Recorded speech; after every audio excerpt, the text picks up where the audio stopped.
gracias, Crea, gracias por la invitación. Bueno, somos Leo y Ezequiel Cola, somos dos hermanos que trabajamos en una empresa familiar llamada El Capitanejo, dedicada a la agricultura, con una empresa maquinaria propia, principalmente en un campo llamado Melideo, en el sur de Córdoba. Villa Valeria es la localidad más cercana, es una zona de cardos rusos rodando en invierno, una zona bastante áspera. Bueno, y como nos comentaba Lara, desde CREA que nos invitaron a contar un poco nuestra historia, el camino que fuimos recorriendo, cómo fuimos vivenciando nuestra historia profesional, básicamente. Y haciendo un poco de memoria, esta historia empieza bastante antes de que nos dediquemos a la actividad agrícola. Empieza con nuestros abuelos que vinieron desde Buenos Aires, de Salto más concretamente, que ellos venían comprando campos de mayor superficie, pero de menor aptitud, porque la familia había crecido y había que sostenerla con más hectáreas, y la visión que tenía mi abuelo era desarrollar estos campos con menos aptitud, con trabajo y con tecnología. Y la historia sigue con nuestros padres y nuestros tíos que se ocuparon de mantener a flote la familia con mucho sacrificio, muchísimo sacrificio, mucho trabajo también. Nos inculcaban siempre, con solo verlo, los valores, las creencias, los principios que íbamos a necesitar en este mundo. Y nosotros teníamos 7 años y nos levantamos a las 5 de la mañana, viajamos 200 kilómetros para ir a ayudar a la guerra, y solamente ver eso nos bastaba para entender lo que los movilizaba. En el 2004, el CREA Carnerillo invita a nuestro padre Américo a sumarse. Papá lo pensó, pero bueno, el campo quedaba un poco distante del CREA en sí mismo y finalmente se terminó de convencer porque había varios amigos adentro del grupo. Era un grupo con mucha historia, tenía química y miembros muy capaces con mucho empuje. Nosotros en esa época éramos jóvenes, todavía no estábamos trabajando en la empresa, pero para nosotros esa decisión fue un hito para lo que vendría después. En el 2006 empiezo a trabajar yo con 26 años en la empresa y 2 años más tarde, con 24, entra ese. Absorbiendo de lleno la cultura CREA, esto de compartir, de abrirse, de aportar, de aprender entre todos y entender que solos se podía llegar más rápido, pero juntos mucho más lejos. Fuimos compartiendo las giras con los asesores, muy buenos asesores hemos tenido y tenemos, las reuniones en los distintos campos, los congresos tecnológicos, nacionales, zonales, que nos rompían la cabeza, las jornadas tranqueras abiertas, donde pudimos conocer y vincularnos con muchos productores y especialistas, entre ellos Emilio Sator, Gervasio Piñeiro, y bueno, Esteban Giovaci, que nos sucede. Y todas las mañanas dedicadas a las mesas de intercambio agrícola, los viajes de capacitación del CREA, en fin, un sinnúmero de actividades que nos permitieron desarrollarnos profesional y personalmente. Y de a poco fuimos ganando protagonismo dentro de la empresa, en gran medida a la generosidad de nuestros padres, que nos iban dando cada vez más espacio para opinar y para ejecutar. Y para nosotros ese es otro hito muy importante que nos marcó para lo que viene. El traspaso generacional fue muy simple y natural. Hay una historia que me gustaría compartir que sucede en el año 2009 y nos ilustra un poco cómo somos. Bueno, como decía, en el 2009 yo lo veía a Leo anotando en una planillita toda la semana y bueno, no le prestaba mucha importancia hasta que me di cuenta que eran las mismas planillitas toda la semana. Entonces le pregunté qué estaba haciendo y me dice, estoy anotando las labores de pulverización. Entonces le digo, ¿cómo es eso? No terminé de entender yo qué era eso. Y me dice, anoto los productos y dosis por lote. Entonces, o sea, imagínense año 2009 llevando ese tipo de registro, ¿no? Entonces yo me quedé pensando y le dije, ¿y para qué quieres hacer eso? Y él tampoco sabía muy bien para qué, pero ¿Qué me dijiste? Le dije que seguramente nos iba a servir para algo en algún momento y si no lo registramos en el momento, lo perdíamos y se fumaba.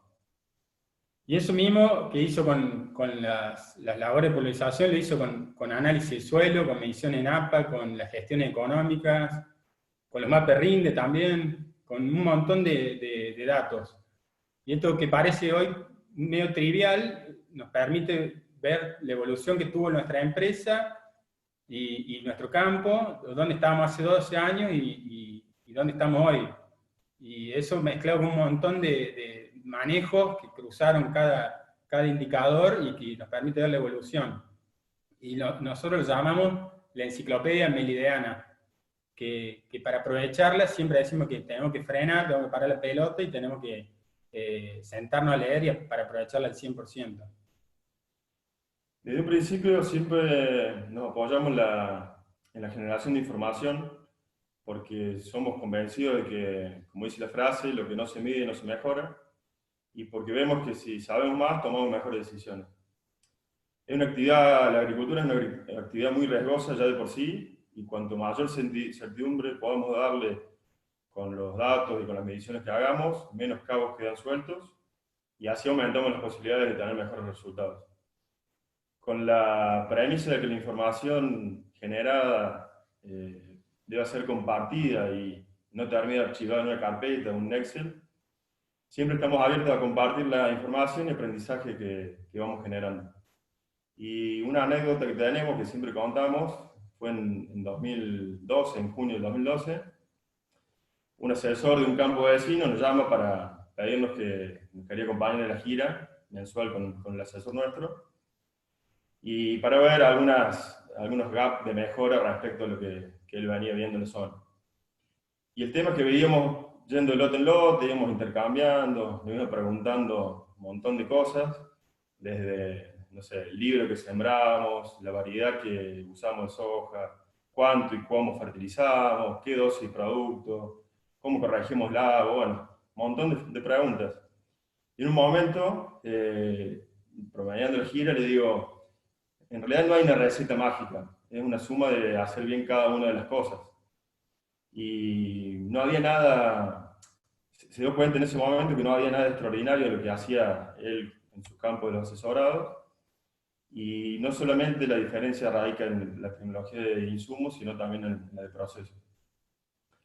Lo que hacemos es ajustar quirúrgicamente los ambientes que tenemos en el campo para adaptarlos a la mejor estrategia posible.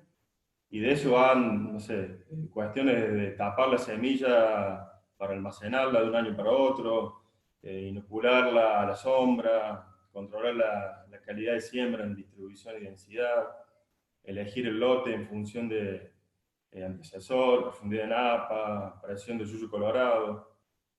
Algunas otras cosas que hicimos fue desterrar el chorrito zipper que varios usan en los barbechos. Usamos mucho análisis de suelo, de materia orgánica joven, fósforo, azufre, nitratos, y así un montón de otras cuestiones que vamos midiendo permanentemente. Y porque eso es lo que creemos nosotros que es la agronomía bien hecha, es una suma de procesos bien hechos, más básico que eso, pero tan complejo. Y nosotros seguimos de cerca los procesos, eso, por la posibilidad que tenemos de estar en el campo toda la semana, enfocado, casi sin distracciones. Nosotros le decimos que estamos respirando encima de los problemas siempre, y eso nos permite salir un poco de la diaria y hacer cosas distintas. Y bueno, como decía Leo, también hemos asistido a muchos congresos, talleres, etcétera, siempre con el objetivo de mejorar las habilidades llamadas duras, las técnicas, pero también hemos hecho capacitaciones para mejorar las habilidades blandas, las personales. Hicimos talleres de comunicación, de trabajo en equipo, y hasta un año hicimos un curso de atención plena, de mindfulness, se llamó mindfulness. Porque nosotros creemos que un buen productor y empresario tiene que trabajar en esos aspectos, en ambos aspectos tiene que trabajar. Y tenemos, bueno, una sed de aprendizaje muy grande, que también está traccionada por una curiosidad más grande que esa sed de aprendizaje, y no nos admite quedarnos en el mismo lugar haciendo lo mismo. Eso nos haría sentir incómodos. Creo que de hecho hacer esta charla es parte de esa filosofía. Una vez que aprendes cuál es el mejor antecesor para un cultivo que la rotación de trigo-maíz es la mejor para el control del yuyo colorado, no podés volver atrás.